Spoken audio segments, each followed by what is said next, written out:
แต่ก็จริงจะบอกคนมีแรงด้วยให้อันปะไกลไอ้ม้อยกี่ในในที่นั่งหมดพอมัดยังก็พอตายยังลูกกินเลยมีก่อนเจ้าเฮาต้มนี่แล้วเฮาจะนำเครื่องไหว้ไปปะอยู่บนเฮาเฮ็ดตุบ่ว่าอยู่นั้นแล้วเขาเจ้าเย้านี่โดนเติบบ่ประมาณได้นั่นได้บ่1ชั่วโมง30 นาทีนั่นแหละ30 นาทีแล้วก็แล้ว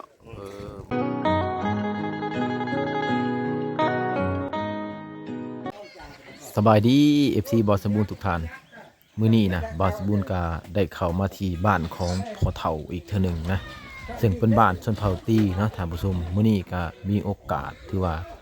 พ่อเฒ่าแม่เฒ่านั้นเพิ่นจะจำหิจำคองนะช่วงนี้ก็กำลังกาเกียมสิออกไปได้ท่านผู้ชมเครื่องของกำลังขนขึ้นรถไถก็เกียมสิออกไปจำหิจำคองสำหรับการจำนี้ก็ลงไปจำอยู่น้ำเซพุ่นนะท่านผู้ชมที่จะออกไปจำอยู่น้ำเซนี่ก็กำลังเริ่มออกไปอันทางหน้านี่มันเครื่องยังอันนี้ฮะเครื่องเขายาวนั่นแหละเครื่องเขายาวมีหูมียังแหน่เขาเอื่นยังเบาภาษาถึงเขาบอกโบเบาหูป้าบอกหูยังโบแมนหูยังนี่ด้วยคำนี้ยาวต้องสามตัวเลยเนาะบ้านนี่ก็ห้างป่าเด่นตัวยากเลยท่านผู้ชมมาเบิ่งน้ำกันบาดฮอน้ำเซว่าวิธีการเห็ดมันจะเห็ดแนวใด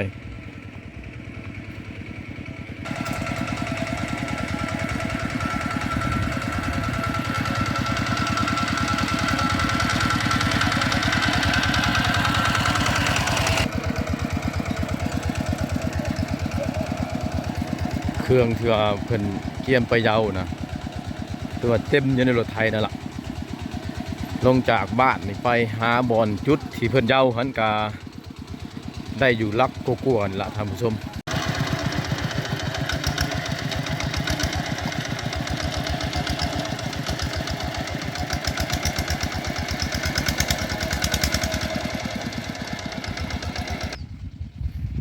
อันเย้าอยู่น้ำนี่เย้าป้าบ่พอบ่แม่นเย้ายังซะเย้าในเฮือนพี่แล้วบัดหลังจากแล้วอยู่น้ำแล้วสิมาเฮือนอีกบ่ลงไปลุ่มนี่ถือว่าเอายังไปแน่นะมีไก่บ่มียังอยู่เฮือนไก่อันถ้าพอเราเว้าว่าลงไปลุ่มนี่เย้าอยู่น้ำเซเนี่ยจะเย้าหมูตัวหนึ่งถือว่าจำผีป้าบ่ผียังจำผีเฮือนแต่ว่าลงไปจำอยู่ป่าเนาะอยู่น้ำเซเหมือนอยู่ป่าท่านผู้ชมเพราะว่าเขาเจ้าถือผีน้ำนะท่านผู้ชมเพราะว่าเพิ่นถือผีอยู่ในน้ำนะหลังจากจำอยู่เฮือนจำไก่แล้วก็เอาหมูไปจำอยู่น้ำเซท่านผู้ชมอันนี้ก็เพิ่นก็เสือถือมาหลายผ้าหลายปีแล้วนะอันนี้มันเป็นเพียงพิธีเย้าน้อยๆที่สื่อได้ท่านผู้ชมถ้าว่าพิธีเย้าใหญ่ๆนะเป็นจะเย้างัวหรือว่าควายผู้ใดแม่นบ่เฒ่าถ้าว่าเย้าใหญ่เนี่ยเย้างัวหรือว่าควายมีควายกับควายโอ้ถ้าบ่ได้งัวก็คันมีควายก็เอาควายเนาะถ้ามีควายเอางัวถ้าบ่มีงัวก็เอาหมูเหมือนบ่ไปให้บ่เฒ่านำพาไปท่านผู้ชมยังใกล้เจอบ่พอประมาณลักกลัวเนาะท่านผู้ชมไปก็ติดวิธีการกระเจ้าเห็ดหีดของประเพณีของชนเผ่าตีเนาะท่านผู้ชมผมเป็นชนเผ่าบลูอันนี้มันหีดของชนเผ่าตีพิธีจำผีหรือว่าไหว้บรรพบุรุษของกระเจ้านะท่านผู้ชมก็ติดไปทำกันบัดคือเฮาเลยเฮาเห็นได้บ่ปลาบ่ได้คือกันบ่เฮาก็บ่ได้คือกันเจ้าก็บ่ได้คือกัน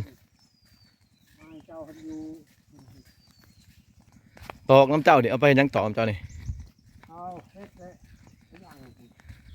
ไปละสารอยู่หลุมอีกบ่สารอายังอยู่หลุมอีกบ่ เออ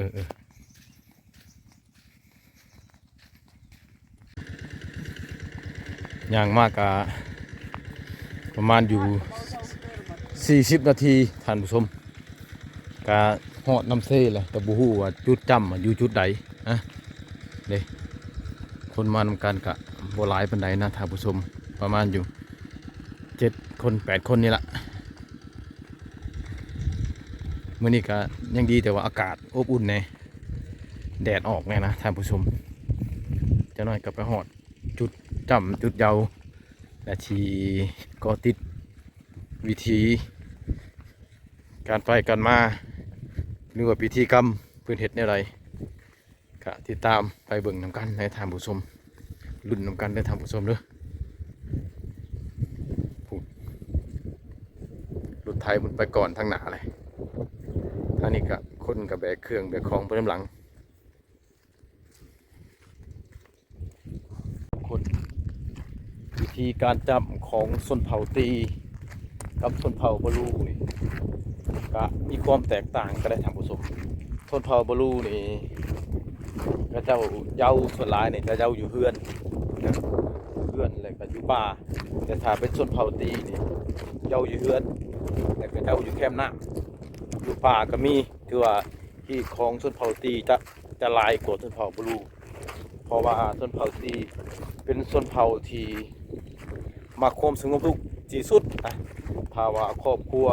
อยู่เฮือนอยู่ซานบ่อยู่ดีมีแห้งนะมีเจ็บมีไข้น้อยหนึ่งก็จะจำมาทำลูกของเจ้าหลุดทำผู้ชมไปอิงตามเจ็บหน่อยหรือว่าเจ็บหลายถ้าเจ็บน้อยเดียวนะก็เจ้ากับจำไก่มันแขนถ้าเจ็บขึ้นทำหนึ่งแห้งทำหนึ่งค่ะเป็นหมูแห้งอีลีกะเป็นงัวหรือว่าเป็นควายนะท่านผู้ชมฮอดแล้วว่าแต่พออยู่แคบน้ำนี่เลยเนาะโอ้เพิ่นปุ๊กตูปุ๊กยักษ์กันแน่บ่มีบ่ตู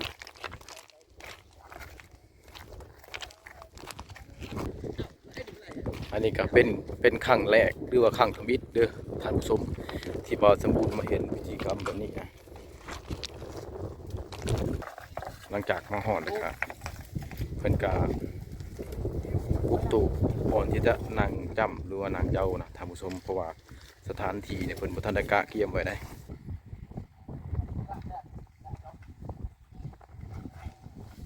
อันนี้มันบ่คือชนเผ่าบลูนะท่านผู้ชมถ้าบลูนะก็จะปลูกถูกกะเกียมไว้ก่อนตอนนี้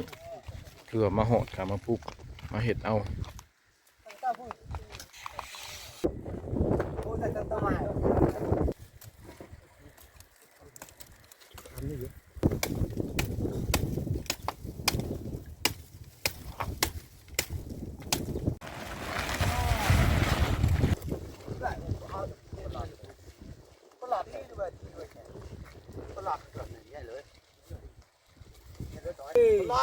ลอดเลยหลายเว้ย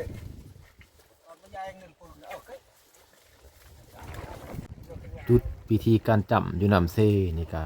ถือว่าเป็นคลิปทำบิดที่บ่สมบูรณ์เคยถ่ายลงคลิปในทางผู้ชมได้เบิ่งได้ชมเพราะว่าพิธีนี้ก็เป็นพิธีที่ว่าแปลกที่สุดนะทางผู้ชมคือแต่หลายเถื่อบ่สมบูรณ์ไปถ่ายคลิปหรือว่าไปหลายบ่อนนะจะบ่ค่อยเห็นจ้าเถื่อก็เจ้าจำอยู่แคมป์น้ำนะจะเห็นตั้งแต่อยู่แคมป์ป่าอยู่เฮือนแล้วก็อยู่สถานที่ที่ว่าศักดิ์สิทธิ์หน่อยหนึ่งแต่ว่าอยู่เขตนี่นะ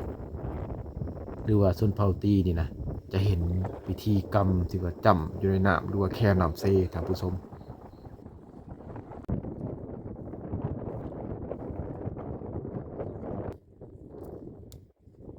ทางทีมงานเขยหรือว่าทีมงานเจ้าของเฮือนนะเพิ่นกะเกียมดังไฟหรือว่าหาพื้นมาดังไฟนะท่านผู้ชมเพื่อที่จะคั่วของจำของหวายเนอะท่านผู้ชมของจำของหวายในมื้อนี้ก็มีไก่ตัวหนึ่งและกับหมูตัวหนึ่งนะที่เพิ่นนำมาจากเฮือนหรือว่าเพิ่นจะเอามาจำสิ่งศักดิ์สิทธิ์ที่ว่าเพิ่นนำถือเนี่ยนะท่านผู้ชมก็มี2สิ่งนี่แหละมื้อนี้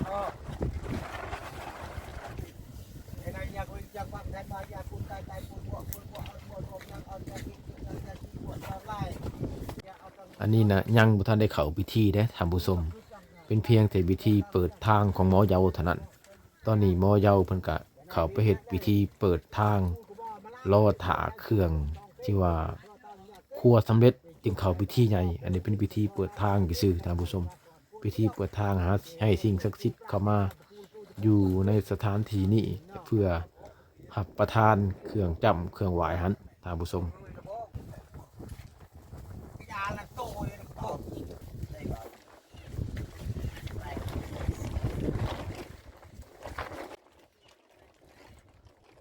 ทีมงานเคยหรือว่าทีมงานเจ้าภาพหัน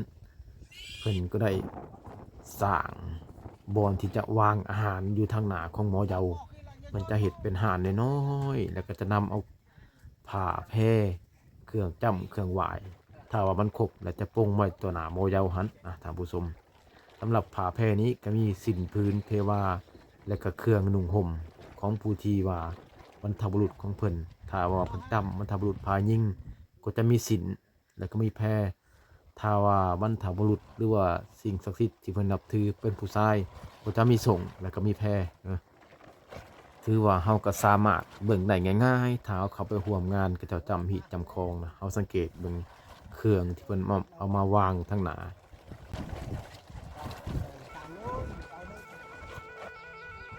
ช่วงนี้ก็เป็นช่วงที่ว่ากะเกียม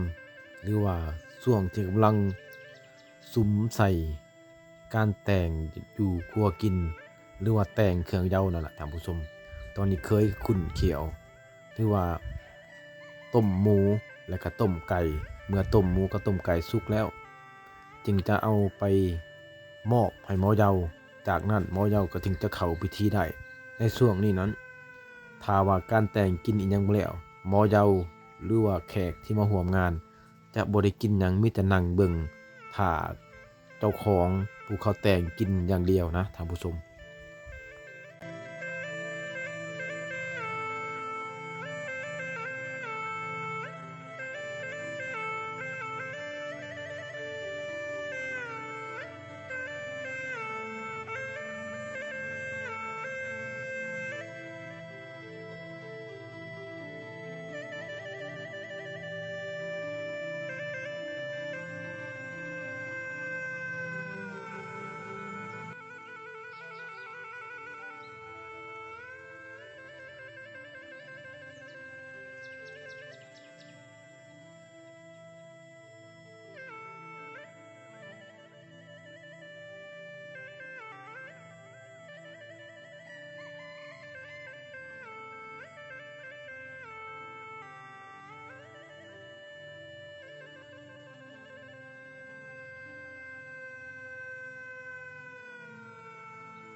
บ่คันเฮาต้มนี่แล้วเฮาจะนำเครื่องไหว้ไปปะอยู่บนเฮาเฮ็ดตุบ่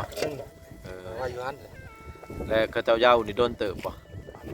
ประมาณได้เลย ได้บ่1ชั่วโมง30 นาทีได้ 30นาทีแล้วก็แล้วบ่โดนคืออยู่เฮือนเนาะ เพราะเดือนก็เขายังยาวอยู่ เหย้าอยู่นี่30นาทีแล้วเอาเครื่องเหย้ามือเหย้าอยู่เฮือนอีกบ่ บ่หมูนี่กินอยู่นี่เลยเอา กินให้หมดเลยแหละ เอามือเฮือนบ่ได้บ่ บ่ได้เลย อันนี้ประเภทเครื่องเหย้านี่ท่านผู้ชมที่ งัวก็ ที่เพิ่นต้มอยู่ในหม้อนี่ กินหมดเลย ถ้าว่าจำฮีดแล้วนะถือว่ากินให้เบิดจะบ่นำมือเฮือนถ้าว่าเฮานำมือเฮือนหั่นมันก็ผิดพิษคองนะท่านผู้ชมถ้าว่าผู้ใดที่ว่าเอาของกินที่มันเหลือกินนี่นะมือเฮือนนะถือว่าบ่ได้เด็ดขาดถ้าผู้เฒ่าผู้แก่ก็เจ้าเห็นก็เจ้าก็จะปรับใหม่แล้วก็เจ้าก็จะให้เฮ็ดพิธีกรรมใหม่อีกคืนเทื่อหนึงนะเพราะว่าพิธีกรรมนี่นะตามความเชื่อของเขาเจ้านะ สิ่งที่เขาเจ้าเสียสละลงไปบ่ว่าจะเป็นหมูเป็นงัวหรือเป็นไก่สัตว์ชิ้นน้อยชิ้นใหญ่สำใดก็อย่านะท่านผู้ชมถ้าว่าเอาไปเฮ็ดขี้เด็ดคองจำหิจำคองแล้วหั้นนะจะกินให้มันหมดอยู่ในสถานที่ที่เฮาเยาเฮาจำเลยนะจะบ่นำมือเฮือนเด็ดขาดนะอันนี้ก็เป็นความเชื่ออีกอันหนึ่งของชนเผ่าตี รัฐการโตแม่หมอกออกมาต้มจนเปื่อยพุ่นบ่หรือว่าซ้ำซุกแล้วก็ยาติ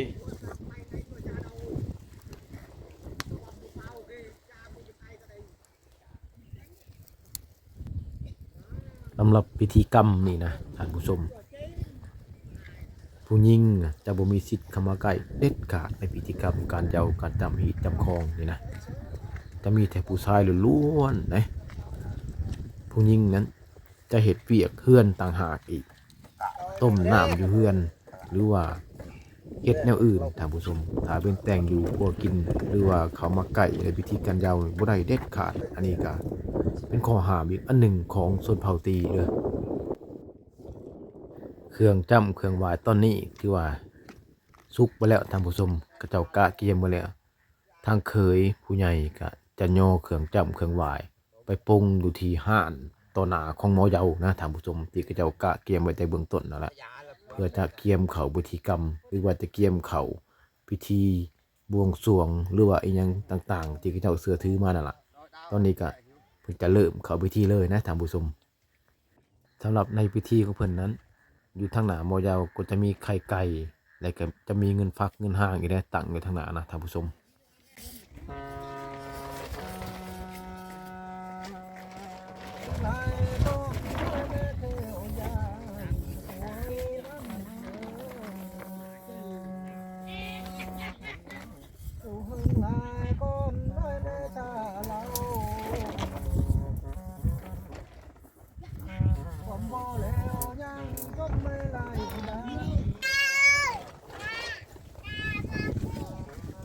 อะไรเออไปเอาบ่ลูกไม่ได้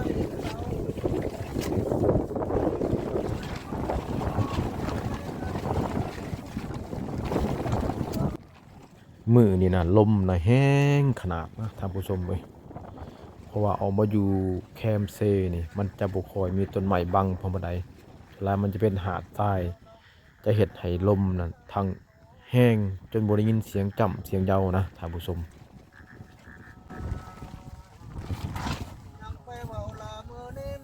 โดมแกะลิตัวหน่อยไหมเหรอยังไปเวลาเมื่อได้แม่กวบน้ำน้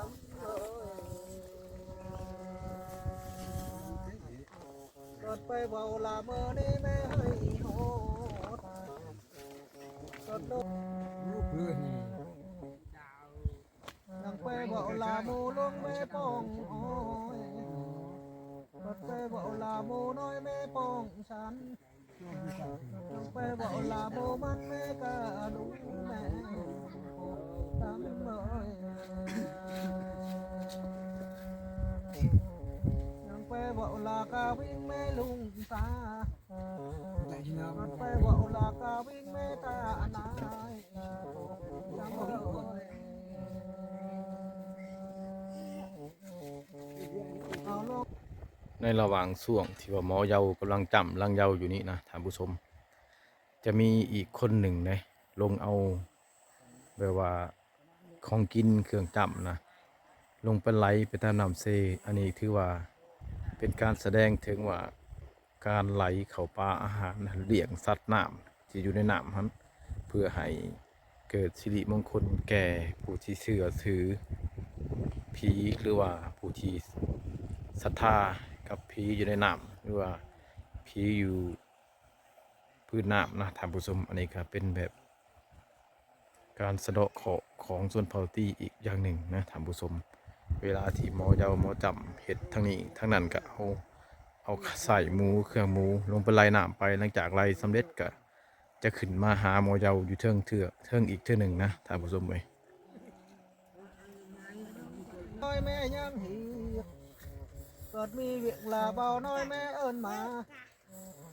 เอาลงบอกลาจุมเจ้าไม่ให้ลงเอาลงปองลาจุมเจ้าไม่ให้โตแต่มันจุกโอ้ยดับรถไปเบาลาโมลกแม่ป้องอ๋อ อับได้พวกเฮ้ยเยอะสะอาดพวกกับไปได้เอาชุดได้เห็นโยชิกิลุก จุมเจ้าลาลงมาแม่เป็นคนโอ้ยดับลงกินชมลามือนี่ไม่หมดเองลงกินแห่งลามือนี่ไม่ล้านน้อยโอ้ยดับโอ้ให้ใครบ้างลำแต่ติมาโรดังจากบ้านดังจากมา อย่ามาแต่ปองมาบังลมแรงมาตัดในชกมาแต่คือมาดังมาเฮาคือมาประมาณนั้นนายแต่ก็ตาดังก็อดเลยตาดิทีโอ้น้ำเนื้ออันนี้ก็คือการอ่านบอลนายบอลยอดคือเดือดสปาร์ตี้เลยโอ้หนักเลยอยากไล่ยอดสปาร์ตี้ไปบอลเอาดูบ้างเวลามาเอาเลยยังไงลูกทีพร้อมเลยพร้อมเลยกินไปอยู่กันกินเจ้ารอดก็รอดเปิ้ลอ่านห้องเลยนี่เจ้าอะไรเปิ้ลไม่เคยทานช้อนช้อนเปิ้ลไม่ว่าเคยทานอันปากไล่ไอ้ม้อยกี่ที่ไหนที่นั่งหมดพอบัดยังพ่อพอตายยังลูกกี่เลยที่ก่อนเจ้าน้องเรียกเราเดินว่าจากเรียกก่อนตั้งน้ำชั่วคิดแม่กูก็เอามาคือเมื่อชาตากแรงกว่าเยอะตากได้ก็เยอะ หลังจากที่ว่าเพิ่นจำผ่านไป30 นาทีท่านผู้ชมพิธีกรรมก็จะสำเร็จลงจากสำเร็จแล้ว ทีมงานเคยหรือว่าทีมงานผู้ที่มาร่วมในงานเยาว์นี้ก็จะแต่งอาหารการกินสู่แขกสู่คนให้ได้กินได้อยากหมดทุกคน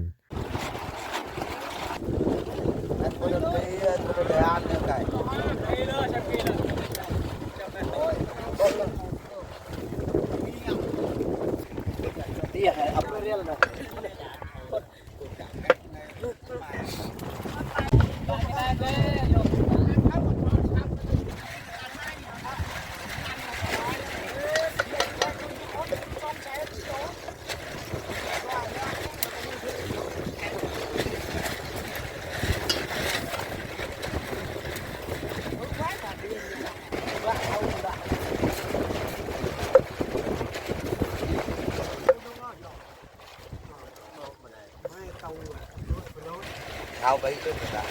này như nó cò chỗ này cò ăn mòn โอ้ใช่เลย nó mò chậu các bạn นั่นนั่นที่เอา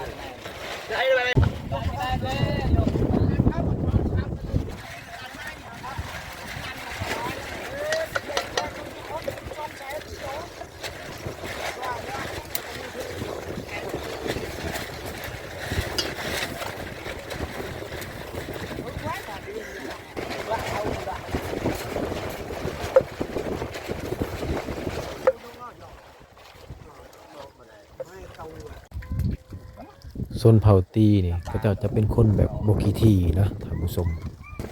บ่ว่าจะมีแขกคนมาแต่ไสก็ได้ก็จะหับหมดนะ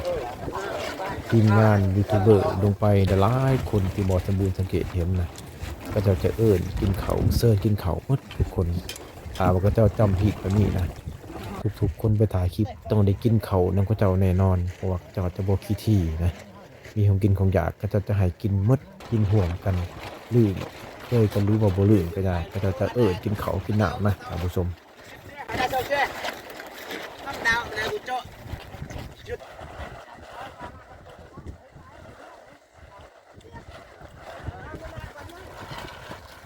ก็คุณพ่อจ่า